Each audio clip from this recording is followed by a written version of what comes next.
Welcome back to the podcast. This is Just in Our Minds. I'm here with a new friend, Logan Petersen. He is a badass when it comes to content creating. He is a a co-host on the Dad Bod Beards podcast, right? Okay, Beards, Dad. I always want to say beers without the D. You know what? Yeah, we'll talk about that. Yeah, okay. All right, it's a common problem. Yeah, Beards podcast. He also helped with Tyson's book. Is it Father's Way to Mental Health? Yeah, Father's Guide to Mental Health. Father's Guide to Mental Health. And then he's also an up-and-coming comedian. He has an amazing comedy show. It's the Middle Age Mayhem. You got it. Got it. Awesome. Yeah. Cool. All right. Well, we're going to get into a bunch of things, all things autism, Instagram, and content creation. Sure. Yeah. You're like, he's also got ADHD. He's got bipolar. Yeah. I got all kinds of stuff. Welcome back to the Tism podcast. Yeah. Just watching him from here, my mustache grew 3 inches. Welcome back to the Spectrum podcast. Yeah. This is the Shiny Ball podcast. Yeah. What? Yeah, literally. Yeah. So how did you get started in content creating in general? Oh, dude. I messed up and I started like post-COVID. I should have started during the pandemic like everybody else, and I probably would have made more money in the beginning, and I probably would have gotten bigger quicker. But I was a part of the group that was like, oh, COVID's trying to the TikTok's trying to take over everything. It's a Chinese app, all that, whatever, the whole, they're trying to steal your information. And then I realized I live between the largest Facebook data center and an NSA building. I'm pretty sure if they want something, someone's got it. That's why I always say, right? I have friends that they talk about how toxic it is as they're smoking a cigarette in front of me. I'm like, yeah, I live out in Saratoga Springs, and we have I was part of the team that actually helped build the Facebook data center. It's an airport. It's massive. And then I live down the road from the NSA building. Could they make it more government looking too? I'm like, I know, right? And I'm kind of like, if anyone wants to know what a mid-30s chubby dude in Utah is doing, they already know. Yeah. So, but no, I got into it because I took a bet that my little sister and I made way too seriously. Like, she did one of the stupid dance things that everybody was doing during COVID with her and her husband and her little kids. And she got like 20,000 views or something like that. And at the time it was like, whoa, that's huge. Like, oh, good job. And then I've always been kind of the unhinged, middle child, black sheep attention seeker. And I was like, I bet you I could make one and get 50,000 before you. She's like, yeah, you're on. I 100% took it seriously. And here we are today. She did not. And I dove into it. Made a couple of dumb videos. And I think by like my 5th video, I got like a couple 100,000, and then I was hooked because I'm like, you talk about a guy who's ADHD and got a couple of things outside validation. Oh man. Right. And you're like, oh, you're funny. And I'm like, oh, I've always felt like I was funny and told I was funny. But then after that, I just dove into it, and then it took off. But it was really just kind of like never really got very big until that same year on my birthday, I actually opened up pretty vulnerable about my mental health struggles I'd had for years with bipolar. Man, that was the best thing I ever did. Because big burly bearded guy in the construction industry having a moment opened up about my mental health on social media. It was the biggest oh, hey man, me too. I struggle with that too. Like, hey, I didn't realize that. And then it was like, oh, I think I just found my lane. Mental health, a little bit unhinged, positive, dark side of mental health. And then here we are. Now I do it literally full time. I remember when I first started, one of my friends that does pretty well for podcasting and things like that too, Josh Sanchez, he was like, why are you so stoic? You're so fun in person. And then when you get on your Instagram sometimes, I'm Marcus Aurelius Justin Sloan. I'm Marcus Aurelius. Are you not entertained? Yeah. Are you not entertained? Yeah, that's what it's, it's that concept of, and then like for you, it's like I think a lot of people when they first get on, it's like the Talladega Nights thing. I don't know what to do. I don't know what to do with my hands. Yeah. Yeah. You're just like, what do I do? But so then you have this like concept of what an influencer or a creator needs to be. And then there's that understanding. Some people never find themselves. They're a different person. Yeah, well, social media is a constant regurgitation and recycle of content and ideas. And there was a moment there where people were getting so bent out of shape of like, oh, you stole my idea. Oh, so-and-so stole this or whatever. There's only so many new, fresh ideas out there. But there's a million different ways to have like a different take on like a funny subject, right? The ADHD thing is so played out on social media, but it depends on how you do it. It depends on if it's authentic to you. Authenticity can sell every single time. We are so deep in the social media age, and I feel like we're barely getting started too. At the same time, people can see right through the crap. They can see right through the fake. I mean, if you think about it, your favorite people that you follow on social media, one thing you don't realize is they're never saying like, "Hey guys," like they're not talking to a crowd. They're talking to you. They're like, "Hey, oh my gosh, get ready with me." They're making you feel individualized. So we're watching social media shift because, like you said, there was a long period where everybody was just trying to be. They're like, "Welcome back to the channel, guys." Like, just like, you know what I mean? Yeah. And now it's like people are tired. Like they're tired of just feeling like a number behind a screen, whether they believe it or not. And so they want to feel like they know the people they're following. They want to feel like they're your friends. That's why responding to DMs and comments and stuff is literally helps push your stuff. Yeah, no, 100%. And that's the biggest thing too. And some people don't realize that like they're not like they might not have the biggest following, but them sharing and being active on people's pages are huge too.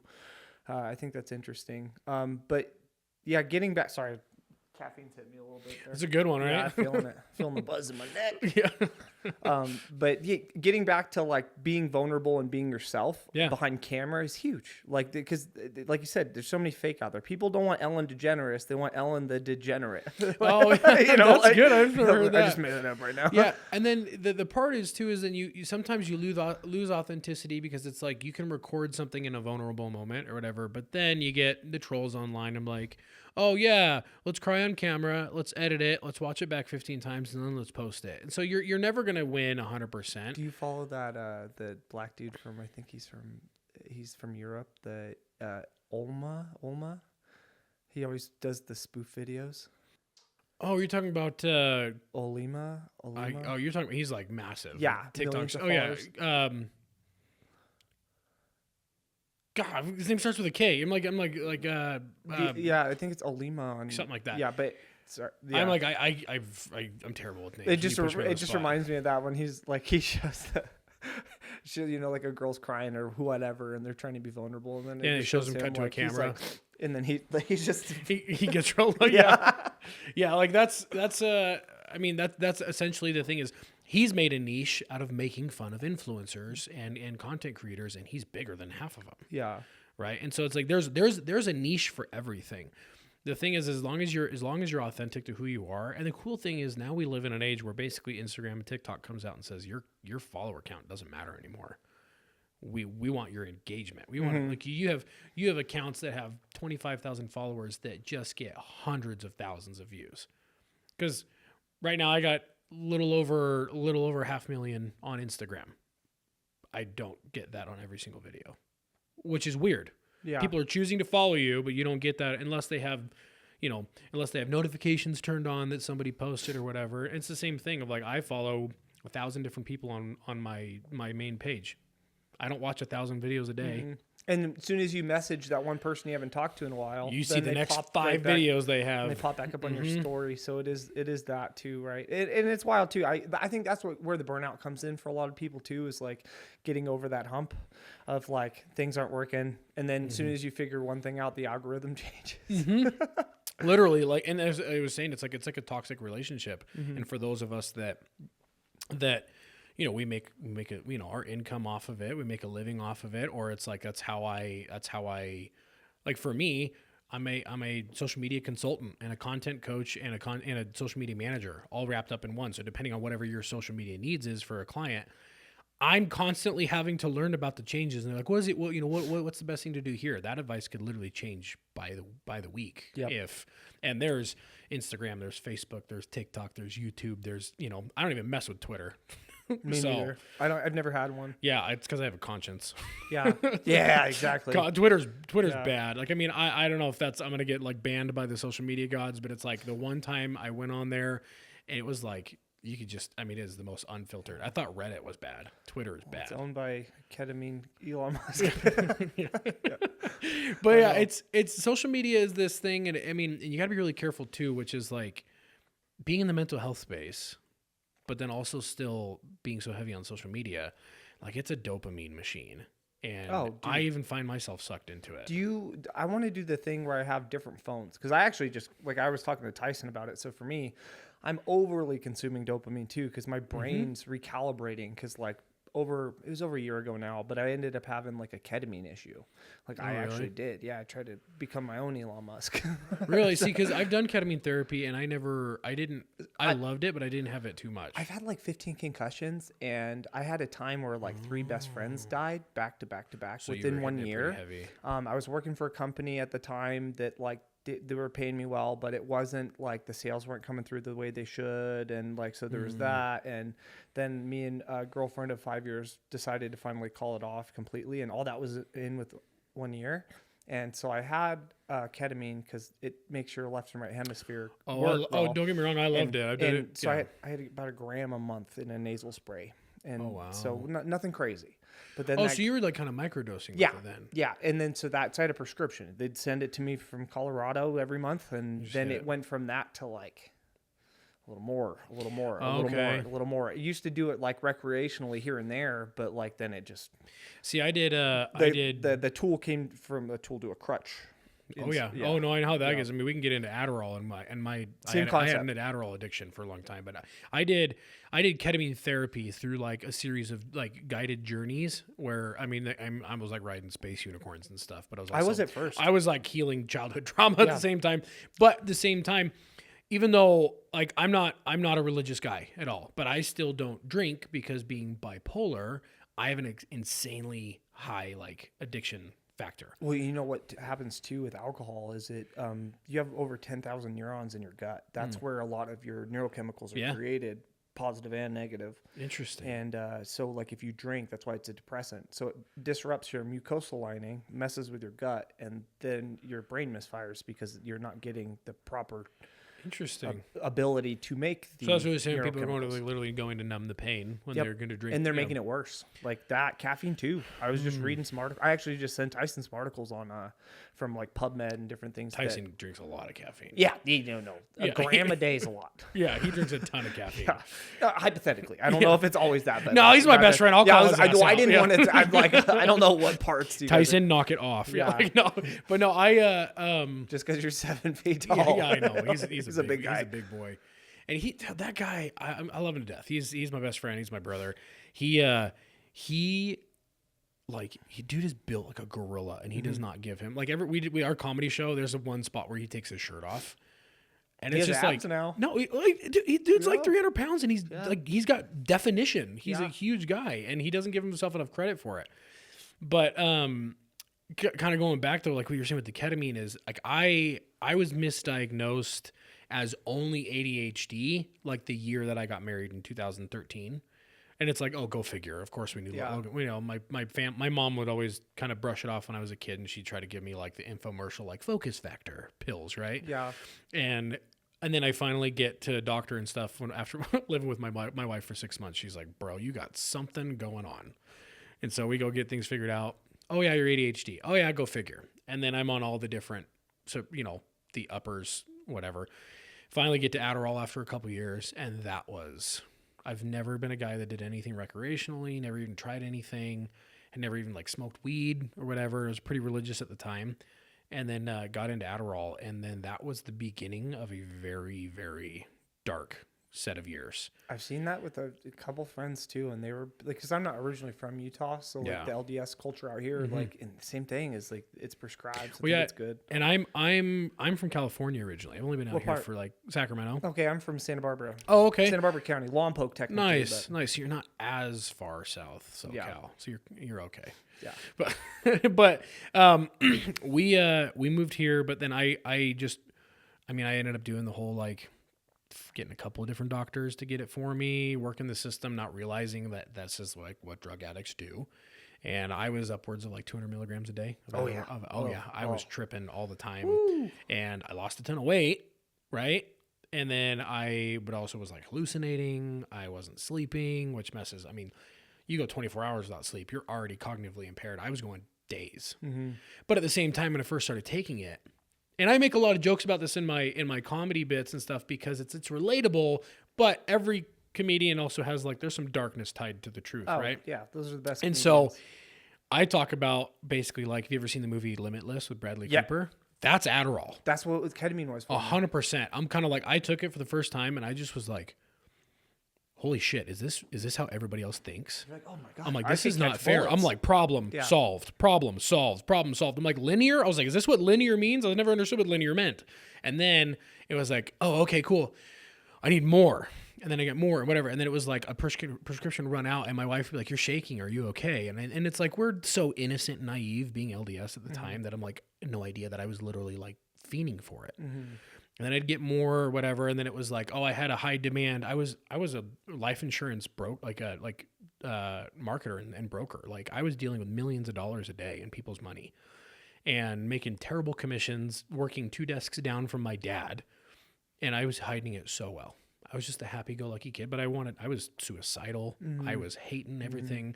I wasn't sleeping. I'd pretend to go to bed with my wife, and then I'd go and just sit in the living room and watch TV because I couldn't sleep. And then when you couldn't sleep and you wake up in the morning, you're when you finally doze off the couch and you got to take Adderall, it's an upper.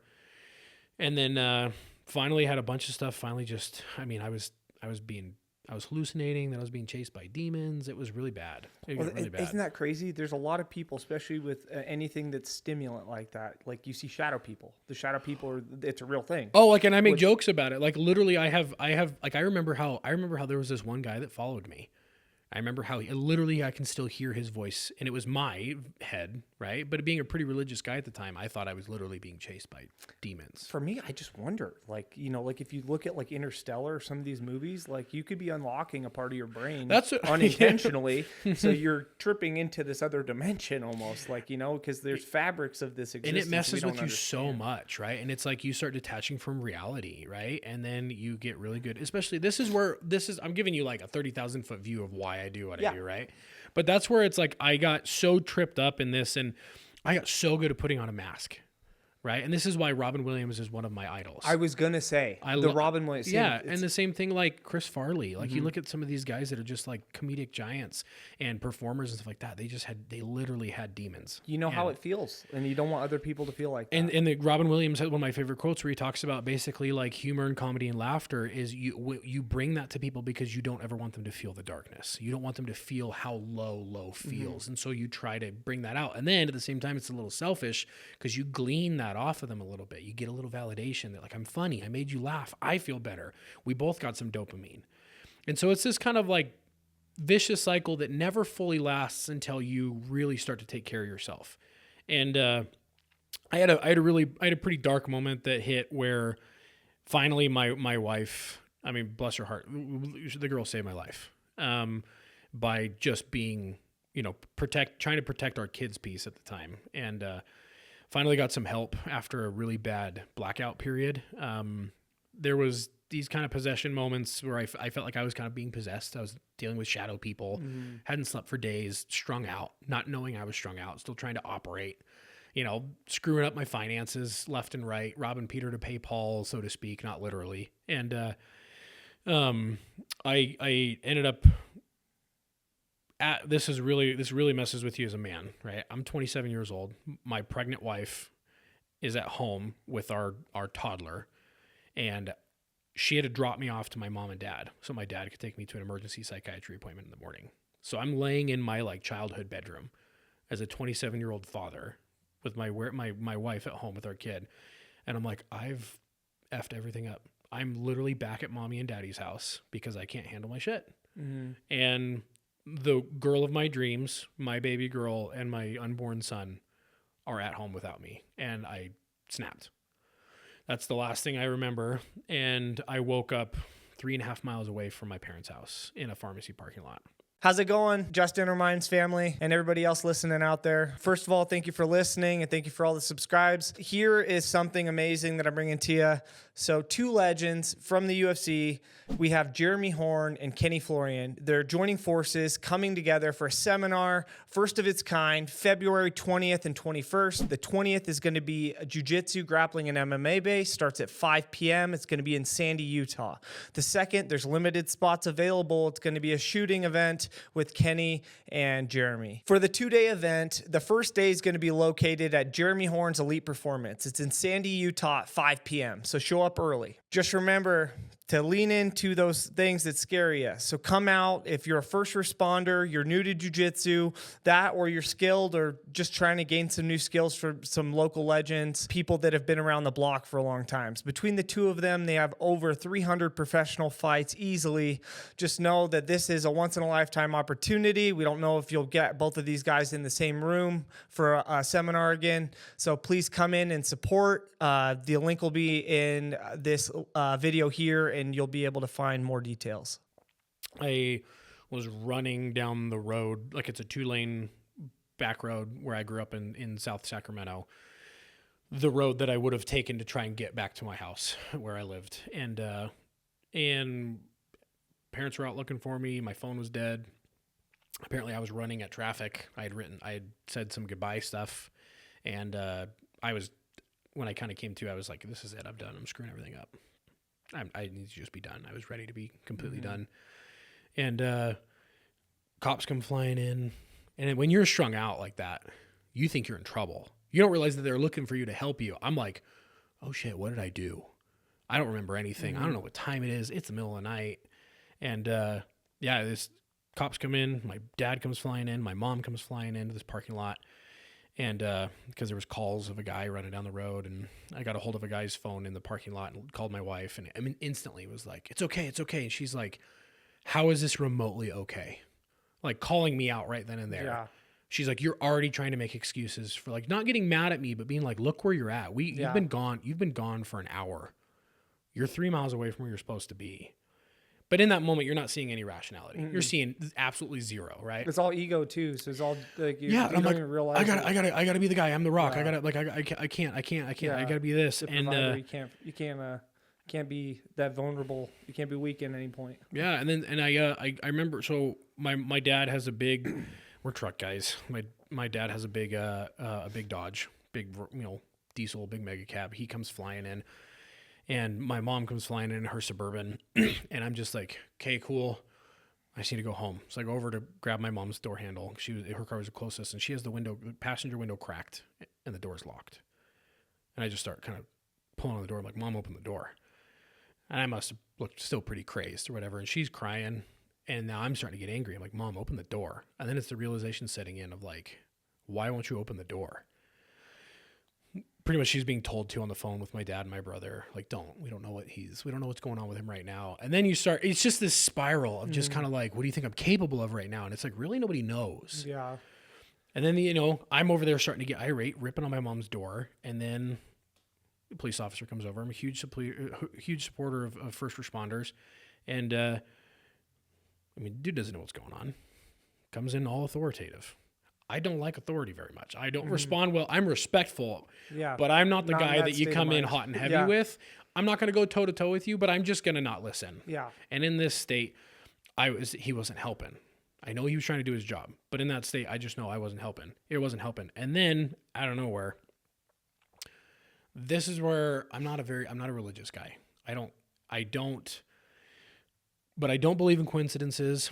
I don't really know 100% what I believe yet. All I know is that now I'm just trying to be as good of a person as I can in my life. But whoever, whatever, someone's in charge or just the universe, whatever, put Katie where she needed to be, because this police officer, Katie Muella, she shows up. And I get chills talking about it. She saved my life. I don't know what it is exactly that she said, but she got me to come down real quick. Got me thinking, got me clear-headed, and she's like, look, She spoke like insecure man in that moment. She said, look, you obviously need some help. If I put you in my car, I can get you in the back door of a hospital. No one has to see anything. You have to walk, you don't have to sit in the waiting room or whatever. She's like, I can get you right into a room right now. And it just was this like feeling of peace with her. Yeah, she cares. And it just was almost kind of like this like motherly aspect or whatever. And it just was like, you had the polarities of and it was just like, and it was just in the back of my mind. I literally remember thinking, if you don't get in that car, you're not going to make it home tonight. Because I was ready to not make it home anywhere. And it was like, it was literally like the devil and the angel on the shoulder. It was like, get in the car. In the back of my head, and the other side's like, stop putting everybody through this, just be done. And it was just like this back and forth. And then it was like, I couldn't make a decision. And I think she could see that. And she just led me to her car. Only time I've ever been in the back of a cop car. Right. And she just talked to me for 30 minutes on the way to the hospital, got me in there. And she just sat there with me. Her job was done. She could have left, but she stayed there for a while. And she's like, I just want to make sure you're good. And then when she finally felt like, my dad showed up and she felt like we were good, she handed me her card and she was like, I want you to call me in 5 years. She's like, I know you're going to be okay. In that time frame, I'll save you all this. I went through cognitive behavioral therapy. I went through all different forms of therapy. I went through talk therapy, EMDR, all that kind of stuff. Did it help at all? All the different forms they all did something for me. But one of the biggest things that I've learned is that no medication and no form of therapy is going to help you unless you're willing to let it help. 100%. You can't talk your way out of a mental illness, and you can't medicate yourself out of a mental illness. There is a major form of grit that has to come into play when it comes to your mental health. And it's not as easy as just choosing a positive mindset either. Mm-mm. It is like steps, because it took you how many years to get into that mindset, right? Yeah, it's not going to take a year to get out. Yeah, it's been 8 years since that night, 8.5 years, and it's like it's been a battle the whole way here, but it's like you have to have your reasons why. And really cool thing is I've stayed in contact with Katie. She's still back in California, and this last October was the 8-year anniversary, and Katie and I, we went and we walked that same stretch of road. And on the date, we went and did it.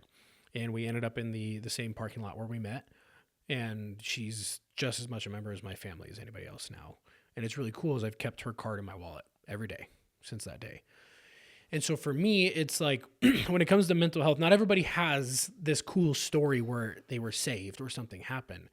So that's where the long-winded story is. That's why I do what I do on social media. It can be taken super light, but it's like, you never know when somebody just needs a laugh. You never know when someone needs to be like, hey, that guy looks like me. That guy sounds like me. And I want it to be kind of like, you can come out on the other side. You're going to have to bust your ass. And it's like, trust me, I know what it feels like to feel like you are worthless. And one of the biggest things that I try to break the stigma around when it comes to mental health, specifically men's mental health, because 80% of suicides are men. The mass majority of men that are feeling suicidal, who either attempt or who do complete through suicide, they feel like we feel like we are relieving somebody of the burden that we feel that we are. Mm-hmm. It's not the easy way out. It's not the coward's way out. It's not this like, oh, he's just too weak and you couldn't hack it. No, we feel like we are literally ruining people's lives by existing. So it's almost like this perverted falling on the sword to just remove ourselves from the equation so that somebody else that we care about can have a happier life. Mm-hmm. And the minute you change that way of thinking and you realize that the hole you're going to leave is so immensely bigger than the hole that you think that you are, that's what's got to be the reason why.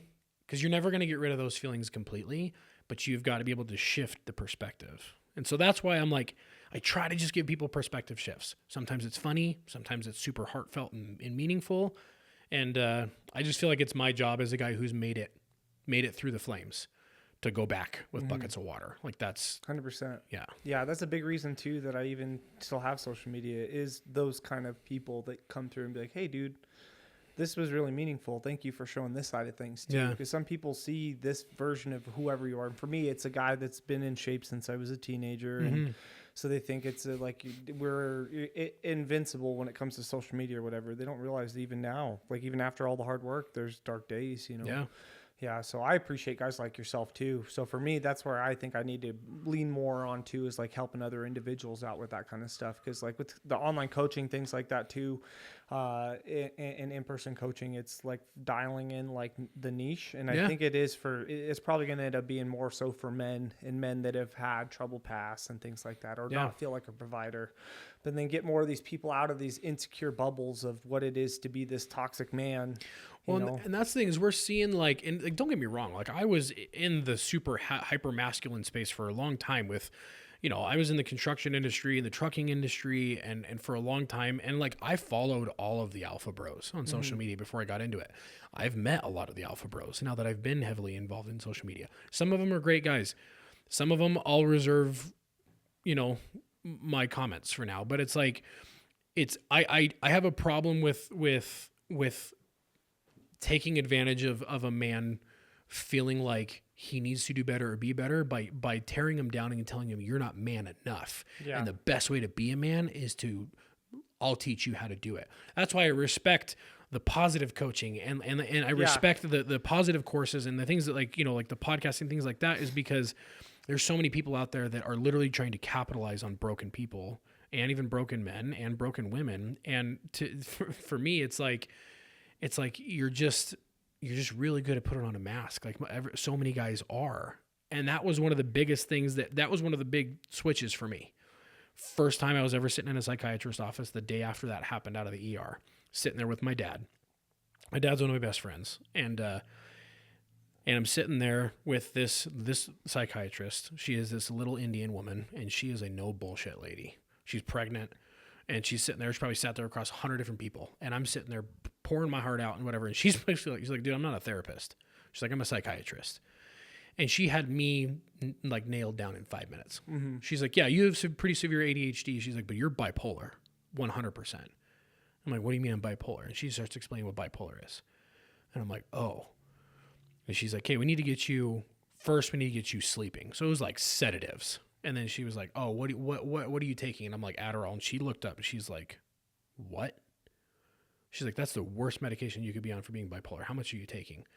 And I was like, well, I'm prescribed, 50 whatever a day. She's like, okay, but how much are you taking? I could not BS this woman. And I'm like, whatever. She's like, how much are you taking daily? And I was like, probably like 200. She goes, how much do you have left? Like, I've got 3 pills. She's like, that's all you get. She's like, you have 3 pills to wean yourself off, and they're 20 each. And I'm like, that's 30% of what I take in a day. And that's all that I get. And it was in that, like, I got angry for a second. And then I was like, holy cow. And then I started, talking to her or whatever. And then she starts talking about other medications I need to get on. And my dad, bless his heart, mental health was not a discussion or whatever in our family ever. He turns to her and he was like, well, what are some of these medications going to do? He's like, we don't want to lose our happy-go-lucky Logan. And because we've heard they're very numbing. And she turns to my dad and she goes, well, the Logan that he's letting you believe is Logan is not the real Logan. That blew my mind because I was like, holy shit, you just said the quiet part out loud. Yeah. And then it was like my dad looking at me, realizing like, do I even know who my son is? And then me looking at her and being like, how the hell did you pick that out in 25 minutes? And then I just lost it. It was like the first time in my life, even with my wife, love her to death, tell her everything, but there's still a mask that you wear. I felt like I took the mask off and put it on the couch and I was like, fix me. Yep. Like it was in that moment. I'm like, it was one of the definitions of like, okay, this is what all in feels like, because I'm like, I've got one shot and like one moment of clarity of like, this woman just called me out on everything. And that's something I see. And I want to make a video on it or some sort of reel. It's like getting back into the dating culture. I don't really care for dating. I'm okay with being by myself, which probably isn't healthy. But, I mean, honestly, if my wife left me, I'm good. Yeah. Like she's the best I could ever do. Yeah. But it's like people, I think they want to be chased, they want to be seen, and they want to be heard, but they don't want to be found. Like you don't actually, like a lot of people don't actually want to be fully seen because it's intimidating and they're scary. It's scary and they don't want to be that vulnerable. And then once they open up, like it feels like a bear trap or something to their ankle, and then they're stuck. It's like, oh, I want to be chased. I want to feel seen, but actually being seen and actually having people find you, that's the scary thing. It is. And then you look at the couples that they have that immense vulnerability, and they're the ones that you're just like, oh, can you guys stop? You're like, I can't handle you guys. You're too much. And they're kind of, we just love each other so much. Yeah. But there's a level to that. I know, right? Yeah. But that's the thing, is that like when someone almost takes away your ability to like not be vulnerable, it's a new level of vulnerability. You're almost kind of like, I don't have a choice. And basically that's what this lady hit me with. She just was like, you either fix it now or I'm going to put you in an institution where you don't have a choice. And they're opening those back up again. Yeah. And I mean, and it's like, I think some places need that kind of stuff. Yeah. And it's like, it's depends on it's a situation where it's like, you're just it's a catch-22 because you're trying to keep people from hurting themselves, keep people from hurting society or hurting people they love or whatever. But at the same time, it's like you can't have people running into traffic. Yeah, and I mean that's what I did, right? And she knows you're chemical imbalanced so far in one direction that it's make or break at that point. Yeah, and it's like 200 milligrams of anything. That's next level. Well, a couple years ago, there was a guy here in Salt Lake that was having a manic episode in the Salt Lake airport, and he got out onto the tarmac and he jumped into one of the jets. And I mean, it's like I can see both sides of it. Yeah. I have the empathy of kind of like that guy was not in an airport in his mind. Mm-mm. And there's no rationalizing it. There's no boomers in the comment section on Facebook that can justify whatever, but like he was not at an airport anymore. Something happened, something triggered him, whatever, and then worst outcome possible. In manic, like that level bipolar, it's a different thing. It like, is. It's literally two different people. Like you like, you know those feelings. You ever have a dream like when you're like, they're starting to put them on social media now, and it's kind of trippy how AI can figure this out. But it's like you're on like a water slide in your dream, and then you like go off the edge of the water slide, and it's like you're falling 1,000 feet because apparently this water slide was as tall as a skyscraper, and then it's just like the perspective, and then you hit the ground in your dream. Like that's sometimes how like a manic episode will feel, or somebody who's schizophrenic, or like until you've experienced it, there's really no way of kind of describing it. Like you said, like you saying shadow people, like that like almost like, I don't want to say trigger because that's another like people get triggered by the word triggered. Yeah. And for me, it's like, it's trigger management, not trigger avoidance. Triggers are going to happen everywhere. I'm going to remember things. I'm going to hear things. So it's like seeing that guy. I'm like, oh man, that took me back of like, oh my gosh, I can only imagine what he was seeing or what he was thinking. But at the same time, I'm kind of like, but to get to that level means that something wasn't being managed correctly. And so it's like, I'm kind of torn, right? I'm kind of like, I'm a big believer in like using that positive side of your masculinity to get shit done and get it done. Because our thing with the Dad Bods and Beards podcast is it starts with you.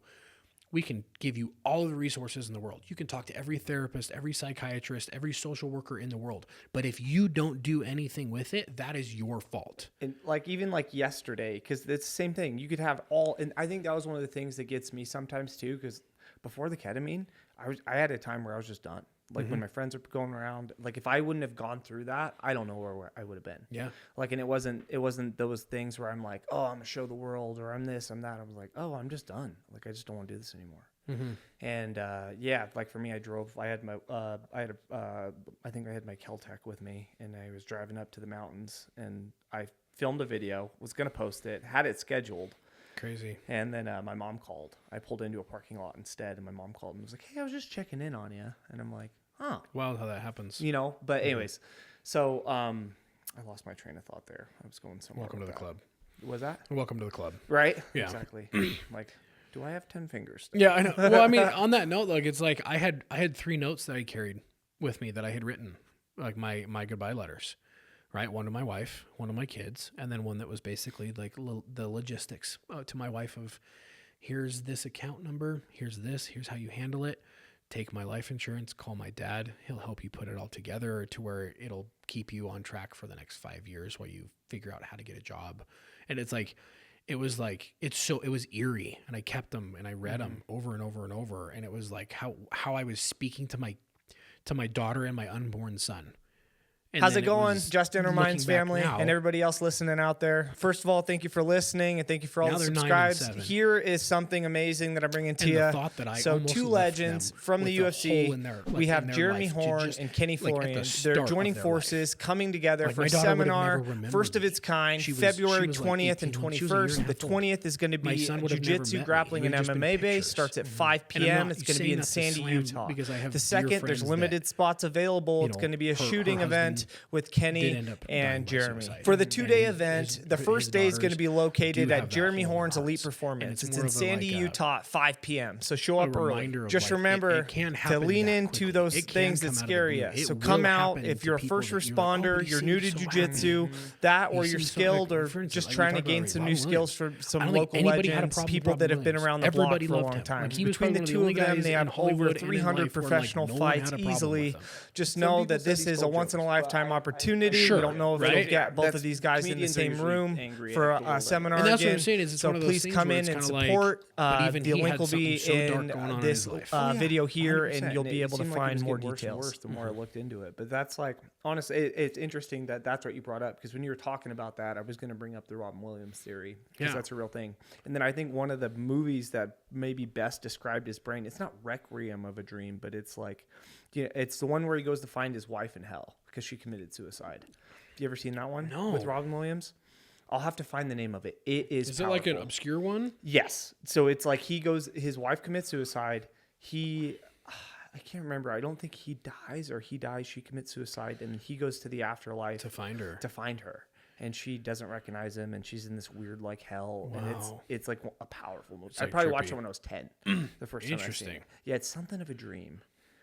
It's not Requiem of a Dream's that weird drug movie, I think. That one's a scary one. I'll have too. to look it up. Yeah, I watched that one coming down off MDMA the first time I ever Really? seen it. Oh my god. But That see, one's now- embedded in my DNA. Even if but this is the thing is, it was like one of the positive things that I do use. So like I've gone through I've gone a 180 now. I was on all the different meds, like the SSRIs. I was on all the different, I've tried everything. And I mean, once I finally got off of all the Adderall, got out of my system, I went from being diagnosed bipolar 1, which is the hypermania, to bipolar 2, which is actually more severe depression and anxiety because the Adderall was causing all the mania, right? And then I went through all the different medications, and I've gotten to a point in my management where I don't take any medications. I have some emergency meds, but one of the biggest things that I did for me was I microdose with psilocybin. And I've never done any kind of journeys with it, anything super deep. But the way that it helps with my neuroplasticity and the positive side of some of the ketamine treatments I've done with like psychiatric help, understanding, one of the biggest things I've done for my mental health is trying to understand brain chemistry, even at like a layman's level. It's like, what's one of your biggest like hobbies? Like, for instance, if I can ask you a question. My biggest hobbies? Yeah. Like what's like your like go down the rabbit hole you can't get enough info on? It's nutrition and like those kind of things. Like for me, I'm like, that's something I was interested in talking to you about, like, and Tyson. I want to help you guys out too with like my version of fitness. Cool. So if you see the wide toe box shoes, it's being able to develop your feet and toes again, all the way down to grip strength, and like making sure your hips are in alignment and your rib cage are in alignment. But part of that is making sure that you're having enough of the right things to help produce natural dopamine or serotonin or acetylcholine or GABA or whatever it is. There's stages that you can take these things to, because my version of ADHD, I think it's real apparently, but most of the culture, it's a vitamin, mineral, and nutritional. They're basically vitamin mineral deficiencies, and then there's a movement deficiency too that people have. But I think that's the bigger ones is I think a lot of, because I have friends now that take things that aren't over the counter, and they don't take Adderall anymore. Yeah, no, I won't touch it. But see, this is the point I'm saying. Like, I ask you one question, boom, you're like, oh my gosh, let me tell you about everything that I love, because you have a passion for it. And the same thing, you get me talking about a truck, or you get me talking about something comedy wise. You know what I mean? Like, you get me talking about something that I find a lot of passion in, I will just go down the rabbit hole, and I will give you every bit of useless information you didn't ask for. That was one thing that I did, was I got myself hooked on like mental health and brain chemistry and all that stuff, to the point where I was trying to understand it as best as I could without a degree. And then that way it kind of becomes an obsession. So it's like, I'll have to find the TED Talk and send it to you, but one of the best things I ever read or listened to and then read more up on it was that trying to use something like your neurodivergence as a superpower, and not as like a hindrance or some crutch that you can lean on, and instead of turning it from a crutch to a pedestal of like, oh, I'm going to use the shit out of this. And it's like, I'm going to use my ability to hyper focus on something, be the yes guy as hard and as fast as I can about something, to the point where I make it a positive obsession, because I can't help for the fact that like my wife asks me one question, and I can watch the energy drain from her face. You know what I mean? She's like, oh, damn it. Like, she loves me. And she'll like, I joke my wife has 3 kids, 9, 7, and 36. Right. Yeah. But she balances me out in the best way possible. I balance her out in the best way possible. But the thing is it's, for me, it's finding something that I can plug into the parts of myself that I almost can't control, but get it to a point where it's like controlled chaos. Right. And that's where I have the most, like, I love to get up on stage. I never thought that I could. I can make content all day long on my phone. The minute I got into open mic comedy and I started trying that, and I'd been doing comedy on social media for a few years, and then it was like, oh, I like this. And I'm like, I was a huge football kid. I used to make fun of the theater kids. And now in my 30s, I'm like, I should have done theater in high school. Literally, I'm over here. I'm like, I love football. I am a diehard 49ers fan. I don't want to talk about it. Right. And it's been a rough year. Yeah. My old roommate, her and her husband, they're not posting as much. Yeah, I know, exactly. Yeah, we all shut up real quick. But then it's like, now I'm like, man, people are like, oh, what could you go back? So you could talk to your younger self. I would be like, get into theater, get into performance, get into this more, because there's a dopamine hit that you're going to get that's scratching part of your brain you didn't know existed until you got into your 30s. And it's like, and then it's going to help with your mental health. It's going to help with your positivity. It's going to help with your overall just drive. When it builds serotonin too. It does. And oxytocin, it like, depending if it's this kind of thing where we're just staring eye to eye, and then it's a hard thing that's scary as hell. They can be, to get on stage, even if you've done it 1,000 times. There's just those what ifs, and then you finish the set, people clap or they don't. And that's whether they clap or they don't. And that's the thing, is like we just did our third show at the Depot in Salt Lake here just on Sunday. Felicia posted. I've seen it. Oh, I love Felicia. Yeah, me too. She's actually part of one of my bits. Yeah, she comes on. She's been on here twice. So I made a joke about how I joke that she's my therapist, and I make a joke about how, like, oh yeah, my therapist is in the audience. She says she wants to support me, but I know it's a government mandated like observation situation, and it always gets a good laugh, right? She just has a clipboard. I always lean into the unhinged in my comedy bits. I'm like the unhinged little brother part of the group. But the thing is like, I get why some people, you know, in performance, even in like Hollywood and stuff like that, why they do it, because it's like you're broadcasting like joy to people and you're making them laugh, and then you feed off of it like some freaking dopamine leech. And then after the show, they're coming through and they want to meet you and like, oh, I follow you on Instagram. They want to take pictures. And then you see your friends that are like made the trip out or whatever. And it's just like this vibrating ball of dopamine. And you're kind of like, I feel so effing good right now. And then that's where you get like the boom, the crash, and you're on your drive home.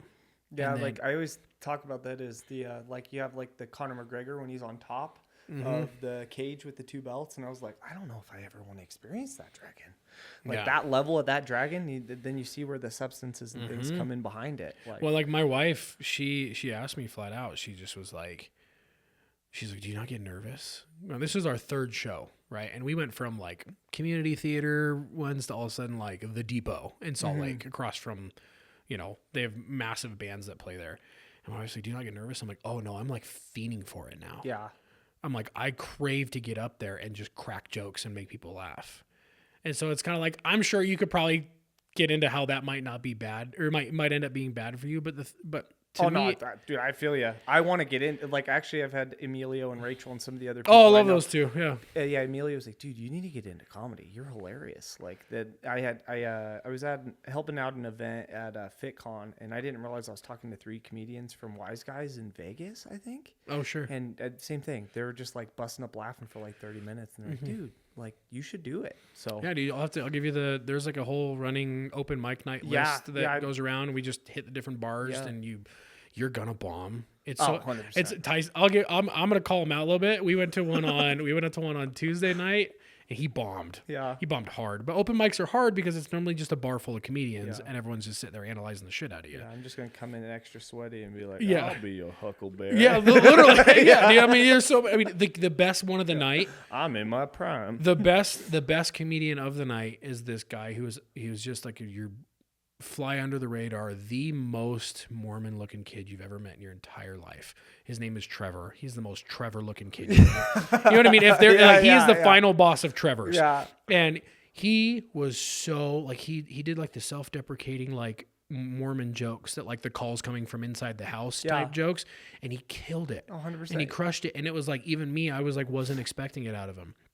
But that's the you feed off of this, and then he started feeding off it. Yeah, and then he started feeding off it, and it was like, that's why I'm such a believer in that like if you can impart a little bit more energy to somebody, like you're going to feel good, they're going to feel good. And we live in this age where people's first thought is to take away or to belittle or to put somebody down or like I looked in your cup to see if you had enough. You looked in my cup to see if I had more than you.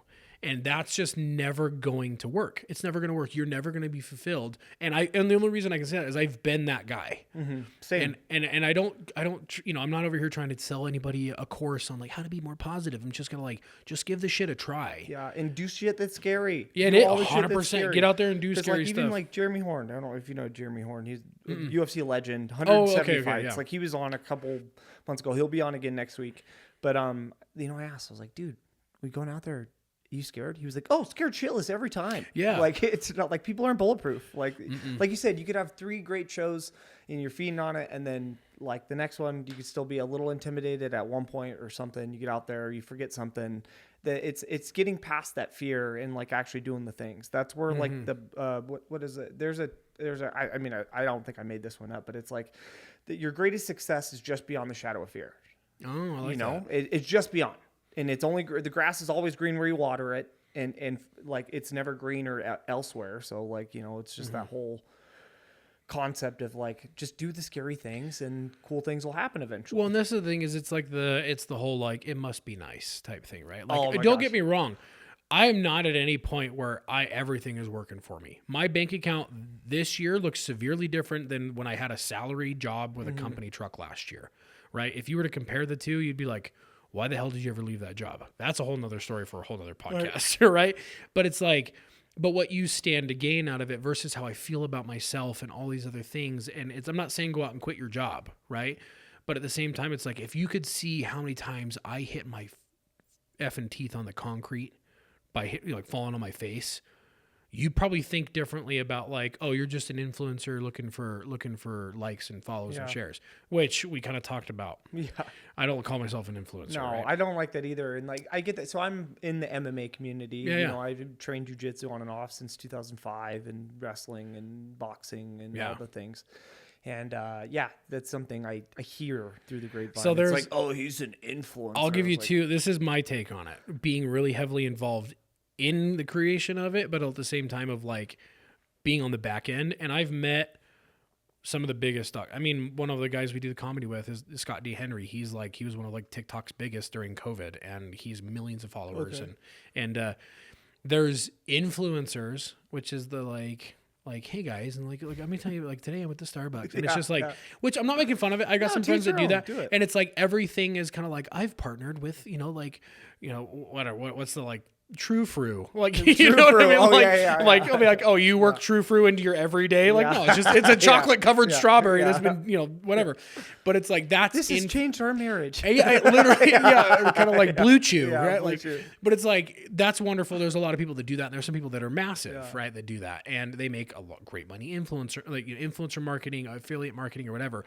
To me and all the people I tend to run with, we've kind of fall more into the content creator because not everything that we're doing is assigned to try and sell someone a product. It's more of like I try to be that high level. it's kind of it's pushing your own for me, it's like pushing your own personal brand. That's how I look at it. You don't learn, you don't like get to do this, and I feel like then you're always like in the the people that always have something else to say. They're just sitting there, and it's like then you always have a sale or this or that, and it doesn't feel genuine. And see, there's a nice little sweet spot though that I've found where there's like content creators who have influence, right? They're so good at just being so authentically themselves, and they do have some affiliate things that they do, and that's why they do so well is they found that perfect little slipstream of the reason why they make so much money or do so well is because the things that they are talking to you about or they do have links for, they literally use every single day. Our new sponsor, Nicer, had a question, and I ask this question all the time. Why do you have to separate luxury from health when it comes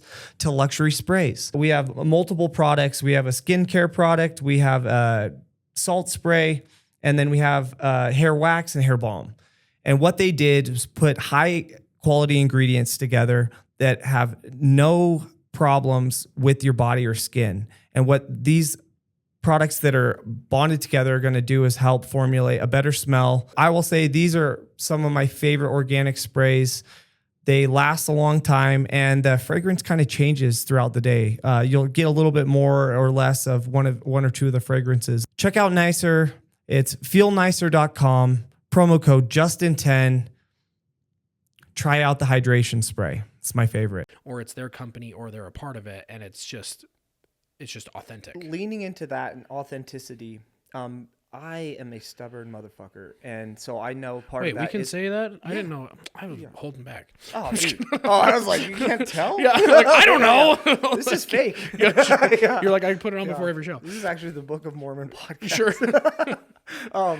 No, but yeah, it's just the idea. So it's like this tough guy bravado. So I come from a blue collared lifestyle mixed with MMA and boxing and all these things. So although it is very tough guy-esque, but it's like it can be a hollow shell of tough. 100%. And then they don't want to lean into those things. So for me, I think I still do that sometimes with social media. It's like, this is the new thing. Now I got to do a good, better, best like I did. But yeah. And then I realized I'm putting my foot in my mouth because it's like, just try it, dude. Same thing as getting on the stage. Have you experienced parts of that where you're like, you do like, I wouldn't say follow trends, but do you find what works still? Yeah. So it's like you have 100%. This is the thing, is that like you still we're all stubborn, right? Mm-hmm. Like masculinity is still masculinity. Mm-hmm. We can talk about kind of my opinions on that in a second, but it's just like, yeah, it's like, you're like, oh, God damn it. I just figured out how to do this. Mm-hmm. And it's like, and I don't want to change. And there's a level of which I've been like, I don't want to change. And then it translates into views and things like that. And it's like, you can stay in that lane until the algorithm comes back around. That's great if you're not that worried about it,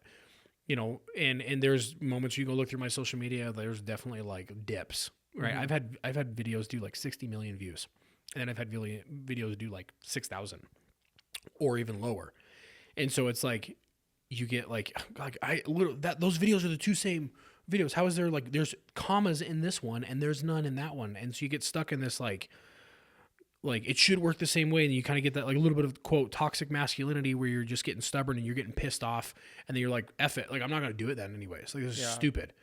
For me, like it's getting myself kind of out of that mindset of like, hey, I don't know everything, and this was said to me recently of like realizing the more I know, the more I realize what I don't know. Being the student, and then to me, where I have a hard time is. This is one of the reasons why we called our podcast Dad Bods and Beards, is because if you look on social media, especially in the fitness place, sometimes there's like dad bod is like a very like no term. Yeah. Like there's whole guys that are like, this is the like the anti-dad bod workout list, which is great. I would love to have a six pack, but I also live in reality, right? Like that's going to take an entire lifestyle shift for me.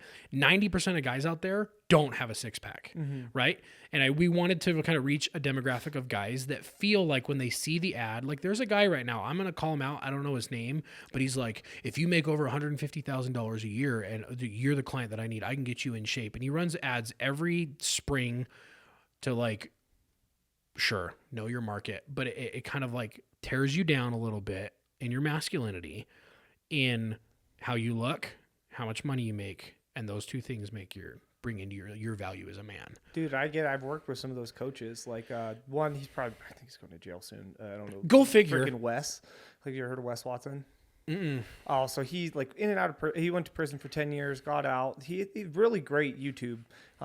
Like I have nothing personally bad to say about him, but once I became part of his like group, is actually my girlfriend that bought me in, and he was more of a bully. And like I didn't it's like vibe that with guy that. Jeremiah the Bull Evans. Did you ever hear about him?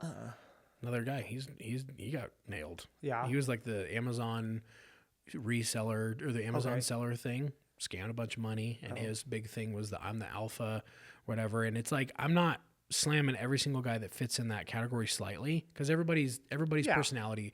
But Some to me, people like, need dirt kicked in their face. Like, yeah, that's but what it's they like, want. but if you need to build yourself and your business off of tearing someone down to reach your demographic, sure, could I get there faster doing that? 1,000%. It works, but it's not sustainable. Yeah, I'm not team Stockholm syndrome. Yeah, and unfortunately. and so for me, it's like our whole thing is trying to redefine masculinity, because if something someone else does threatens how I feel about myself as a man, that means there's something wrong with me. 100%. And that's where that's where toxic comes from. Yeah, where it's like, oh, I mean, and I even sometimes make content around it. Yeah, I more so say it as a joke than I do like being a serious. But there are that like being in the realm of like construction things. Like, don't get me wrong, they're great people. They might talk shit to you, but they'll also be there to help you pull your truck out of the mud. 100%. But I realized that wasn't like just like people poking at you because they don't feel good inside, deep inside, and they just talk shit all the time. I grew up around a lot of bosses that would treat me like shit. And so for me moving into that, I'm like, oh, I don't have to move into Utah. I was like, I don't have to be that. Like, people are nice.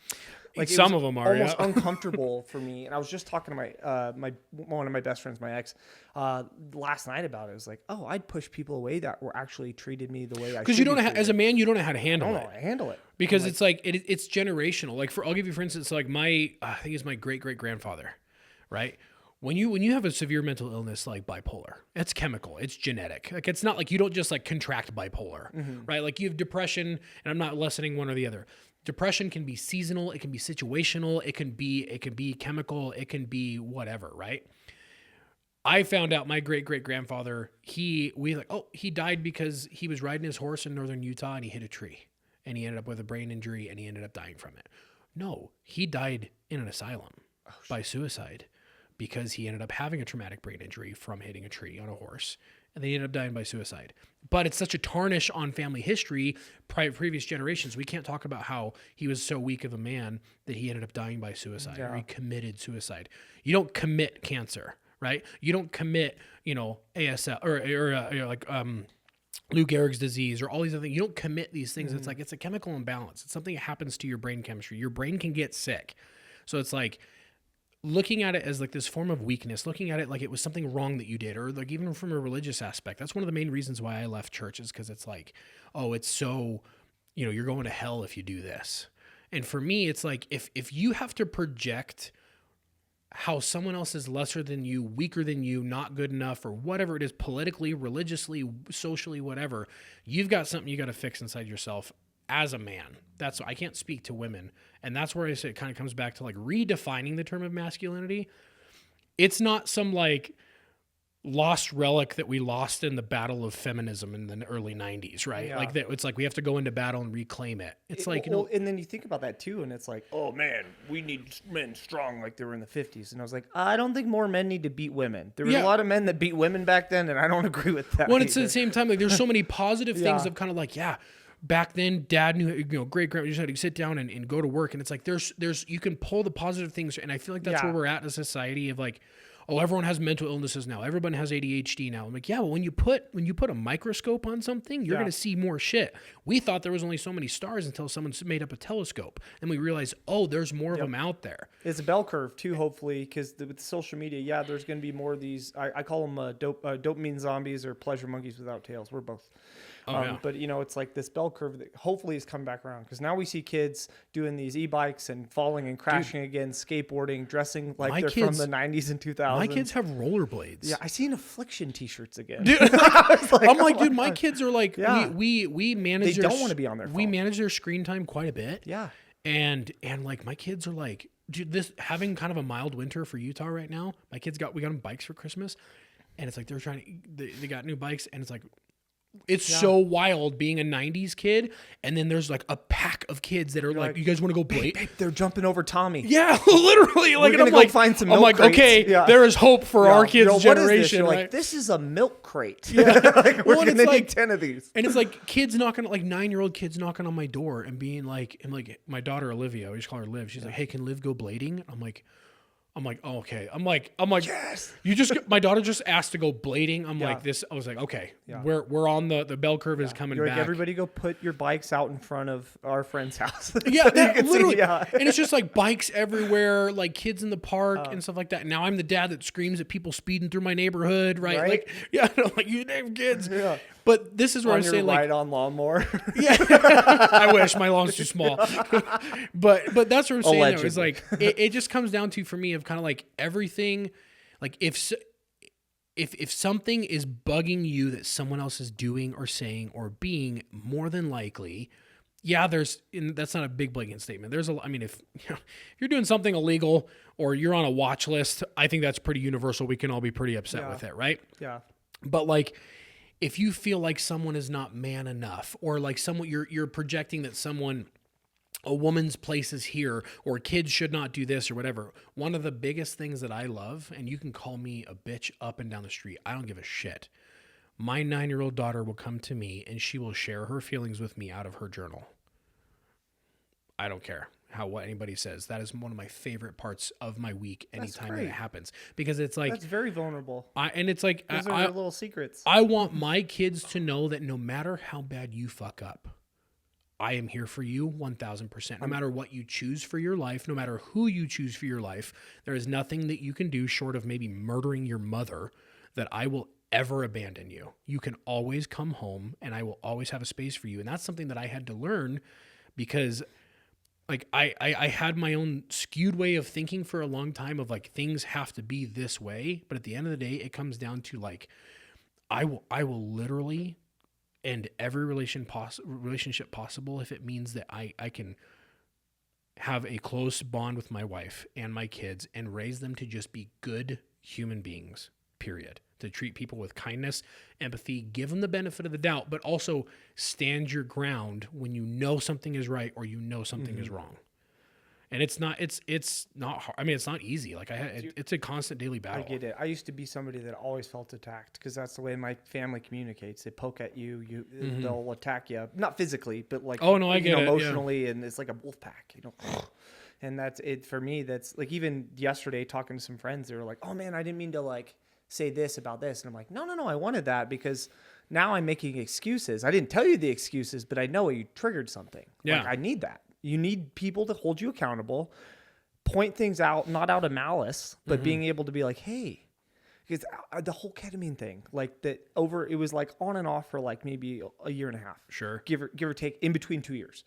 And I had one person that really pulled me aside, 2 people. Oh, really? And it was like, one of my coaches was like, hey, we can't have this. Like, if we're going to do this thing, we can't have this, because this isn't you. I don't know who you are now. Yeah, and everybody thinks they're doing you a favor by not pointing a flashlight on it, right? And then for me, I just wouldn't hang out with everybody else. I created new friends that had the same issues. And then you're in a whole different... Yeah, because then you don't get called out on your shit, right? Yep. Or you have someone else who's worse than you, so you're not as bad. Exactly. And it's just like, that's like one of the best things I think you can do for somebody if you care about them, you love them, is like having the hard conversations. Always. It's going to be uncomfortable, but it's going to be like, I'm having that conversation because I love you. And I'll lead with, hey, I'm not attacking you, but there's this here. See, I just lead with, hey, dumbass. Like, I'm just kidding. But You motherfucker. but, I'm the captain. yeah, I'm the captain. Now you listen here, right? And this is the thing. Join Is my that, like, nonprofit. I know that there's content and stuff that I make that I intentionally will piss off certain groups of people because it does lead to engagement. But at the same time, there is truth behind it, right? Like, I made this one about how, when you're making a joke to your wife and, it's a dumb joke, you make to your wife, and then you instantly get a lecture on why men are gross and why patriarchy is the problem. And I'm just like, oh, but then I triggered every insensitive dude on social media. And then it ended up, but I also got all of the feminists at the same time. And then you get them arguing with each other. And then that's how you get a viral video. 100%. Right? You got to have But at the same time, right? One of my favorite comments comments was, there's no bad "Oh, I publicity, would have right? never put a ring on that. That sounds terrible." And then another girl's comment was, "You're missing the point. He's exactly where he wants to be." Right? And it's kind of one of those things of like, if you see me backed against a wall and my wife is lecturing me, go away. This is where I want to be. Right? Yeah. Like, You're like... yeah, and I'm kind of like, the little 5'2" spicy blonde lady that I sleep next to. Yes, like, leave me alone. This is my happy place. Yeah. But one of the jokes is of kind of like, oh, I would have never married that. I'd never. It's like, that's why I'm getting some action tonight, and you're home alone with your keyboard, right? It's kind of like, I don't care what your opinion is of me because this is my life. This is strictly entertainment, or this is strictly trying to help you, or whatever. Or it's like, guess what? We have differing opinions on stuff. That doesn't mean that we can't have a relationship. And I'm a big believer in there is more that brings everyone together than there is that divides us. Even though I will use that a little bit on social media for some engagement, even if there's some difference politically. I mean, Tyson and I are on opposite ends of the religious spectrum, but he's my best friend. Right? There's opposite ends of like social opinions and things like that. I firmly believe you can find something positive in every relationship. And then you can determine from there if it's worth continuing on. But like, I'll kind of end on, dying on the hill of if your whole thing is tearing someone down to build yourself up, that is an internal you problem that like you're the only person who's gonna be able to fix it. No, and yeah, exactly. And it most people don't want to, or they don't want. You'll see it's funny too with the alpha community. A lot of them, it's fun to watch them try to do jujitsu or something. Oh yeah, Yeah, I'm like, what? And like, I'll make that joke, and it happens in that. You see like the dark sport bodybuilders and stuff like that. I'm like, what wolf shaves their legs?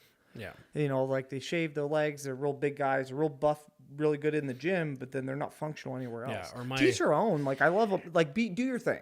Like no judgment on that, but like when you start talking about being an alpha wolf and all this stuff, and I'm like, wolves have hair on their legs, and Yeah, or like my whole thing, I was just like attaching it to like oh, I'm a lion, or I'm a silverback, or whatever. I'm like, You're a bitch, lion to you yourself. You get ripped apart. Yeah, I'm like, yeah, you know what they call a pack of lions, right? A pride. Yeah. You know? Like, yeah. but Have you ever heard of the or like the lioness theory? She's the one that does all the work, yeah, right? She He just makes him feel like he's strong. 'Cause exactly. He lays there with a mane. Yeah, and then when shit really pops off, she protects his neck, and he just is like, "Grr, I'm a Yeah. lion," and she's like, Rawr. "Yeah, you are, bud." Yeah. She brings the zebra over and he finishes it Yeah, off. yeah, exactly. Yeah. She cripples it, and he just Yeah. gets the kill. He just gets a last pump. Yeah. Dude, that's so. I might write some comedy about that should. shit, dude. Or no, that's stealing a joke. You need to do that. Yeah, no, we can. Let's do it. You need to go. You need to go do that. But dude, like, oh, that's what it is. It's Yeah. like the same thing of like you got these big conferences and tours about alphas and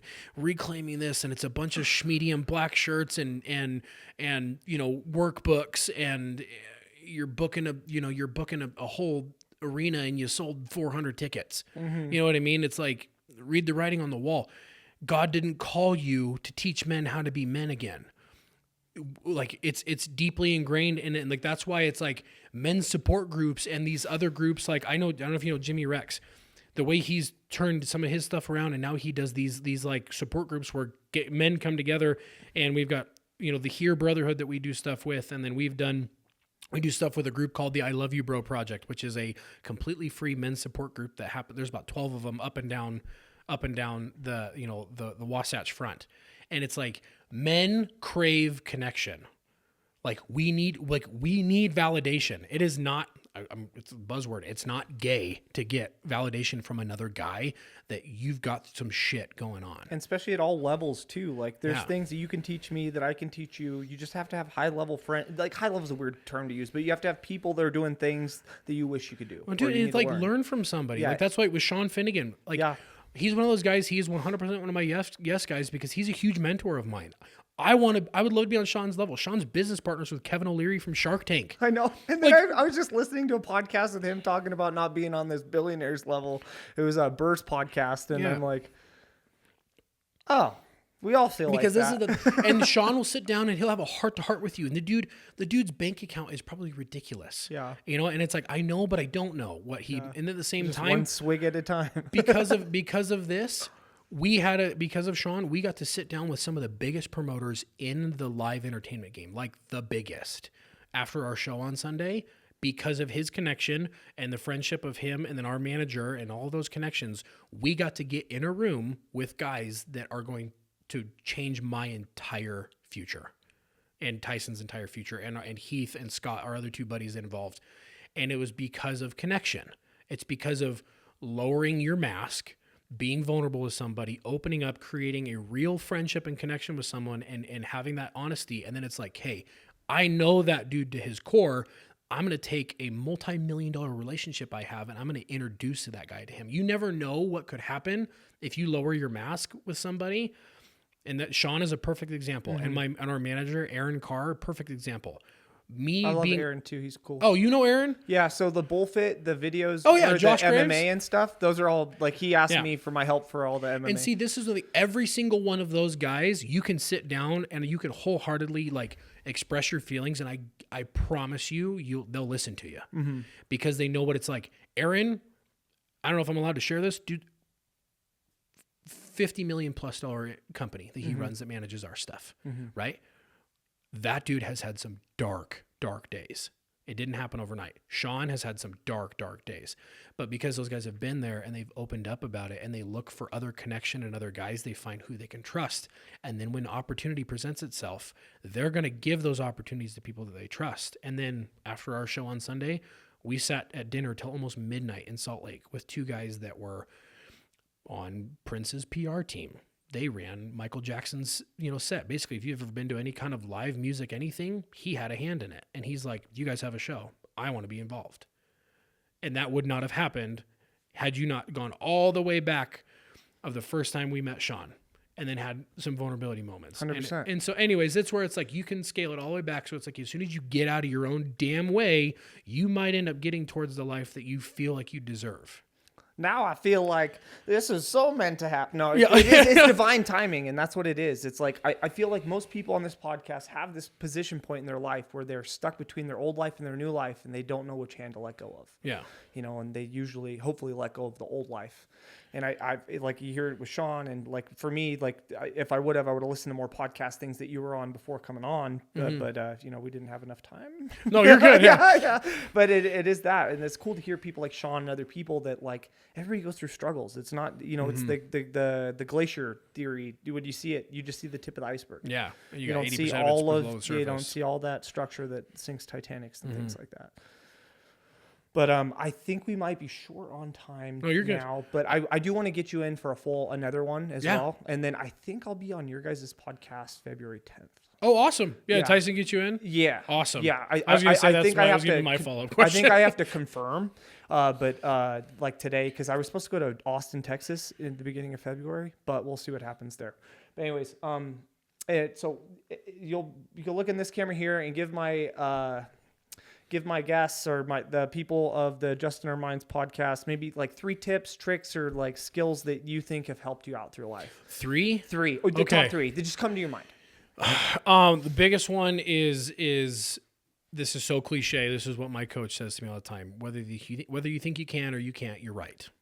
100%. And that is, I can tell you that right off the top of my head. And that's how I vote, like trying to like go forward.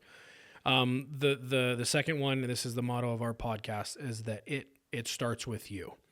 No one is going to come save you. There are going to be people who are going to help you along the way, but nobody is going to save you and push you 100% of the way. You're going to have to glean a lot of help from people, but you are the one it's got to start with. And honestly, it's so, again, cliche, is like kindness matters more than you can ever understand.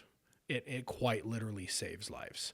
So whether it's on the road or whether it's this, the server at your table or it's the guy checking your groceries out at Walmart, you have no idea what they're going through, and a smile and just saying someone's name, if they've got a damn name tag, use their name and say, thanks, Steve. Thanks, Margaret. I appreciate you. It'll change somebody's entire life. 100%. And I've been that server at restaurants, and like the last one's in, last one's out. Those things really do matter. I still remember those people. I feel like I can tell almost everything I need to know about you on how you treat service staff, 100%. like flight attendants, servers, people behind a counter. I'm like, I feel like I know a lot about somebody Muhammad depending on how Ali, they do it. Yeah. It doesn't matter what they say; it's how they treat the server. I always remember that. Honestly, next time you go somewhere, even if it's 7-Eleven, if they're wearing a name tag and you say like, hey, thanks Jake, have a good day, they're going to be like, what? Best book ever. What is it? How to Win Friends and Influence People. We just say their freaking name. Yeah, it's crazy. 100%. And then just 3 times too, right? It's potentially. Yeah. Yeah, if you can. You're like, hey, Jake.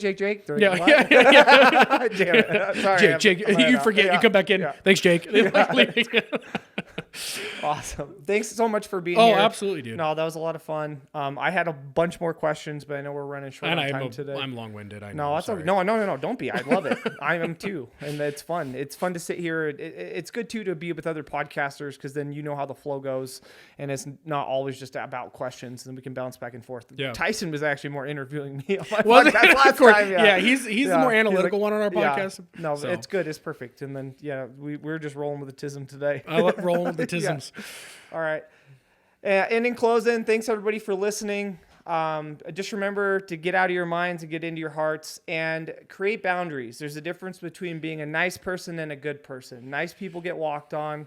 Good people are what we need in life. And you could be a good person and not always be the nicest person. You could set boundaries and just lead with your heart sometimes. So have a great day, everybody.